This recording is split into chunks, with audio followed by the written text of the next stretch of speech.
বুধবার সকালে স্থানীয়রা পুকুরে দুটি শিশুর মরদেহ ভাসতে দেখে পুলিশে খবর দেয়। সংবাদ পেয়ে আশুলিয়া থানা পুলিশ সকাল ৯টার দিকে মরদেহ দুটি উদ্ধার করে ময়নাতদন্তের জন্য মর্গে প্রেরণ করে। নিহত লিমন হোসেন পাবনা জেলার আমিনপুর থানার রতন মিয়ার ছেলে এবং মানিক হোসেন জামালপুর জেলার মাদারগঞ্জ থানার জিয়াউল হোসেনের ছেলে বলে জানা যায়। তারা আশুলিয়ার বাইপেল এলাকার পরিবারের সঙ্গে ভাড়া বাসায় স্থানীয় একটি মাদ্রাসায় পড়াশোনা করত। আশুলিয়া থানার উপপরিদর্শক সাইফুল্লাহ আকন্দ বলেন, স্থানীয়দের সংবাদের ভিত্তিতে ঢাকার শিল্পাঞ্চল আশুলিয়ায় নিখোঁজের ১২ ঘন্টা পর পলাশবাড়ি কামাল গার্মেন্টসের পাশের পুকুর থেকে দুই শিশুর মরদেহ উদ্ধার করেছে পুলিশ। বুধবার সকালে স্থানীয়রা পুকুরে দুটি শিশুর মরদেহ ভাসতে দেখে পুলিশে খবর দেয়। সংবাদ পেয়ে আশুলিয়া থানা পুলিশ সকাল ৯টার দিকে মরদেহ দুটি উদ্ধার করে ময়নাতদন্তের জন্য মর্গে প্রেরণ করে। কামাল গেটের রান্না দুটো বাচ্চা পড়ে রয়েছে।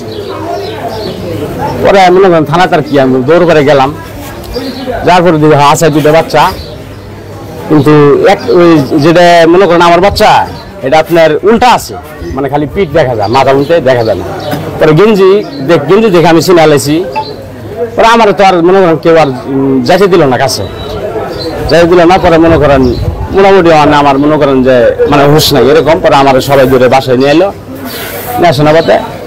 এখন কিছুক্ষণ পরে ঘন্টাখানি পরে থানা তুলে লোকজন গেছে।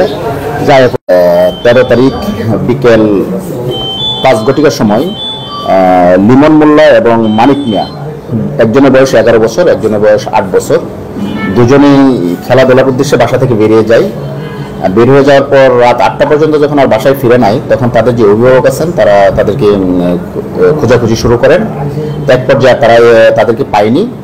আজকে ১৪ তারিখ ভোর ৫:৩০টার দিকে স্থানীয় লোকজন দেখতে পায় যে আমাদের বাইপাইল ওখানে জনক হাবিবুর রহমানের একটা পুকুর আছে, ওই পুকুরে দুজনের মৃতদেহ, দুটো বাচ্চার মৃতদেহ বেশি থাকতে দেখে আমাদের ত্রিপল লাইনে পুলিশকে সংবাদ দেয়। তো আমার পুলিশ ঘটনাস্থলে উপস্থিত হয়ে তাদেরকে পুকুর থেকে তুলে নিয়ে এসে তাদের সুরথাল করে। এবং আমাদের কাছে প্রাথমিকভাবে যেটা মনে হচ্ছে যে এটাকে ড্রাউনিংয়ে বলা যায়, কারণ আমাদের সুরথাল করাকালীন সময় তাদের বডিতে কোনো আঘাতের চিহ্ন পাইনি। তারপরেও এটা প্রকৃত ঘটনা জানার জন্য এবং সঠিক ইতিহাসটা জানার জন্য আমাদেরকে পোস্টমর্টম পর্যন্ত অপেক্ষা করতে হবে।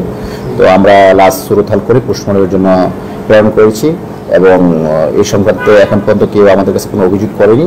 আমরা যে অভিযোগ পাবো সেটার উপর ভিত্তি করে আইনগত ব্যবস্থা নেওয়া হবে।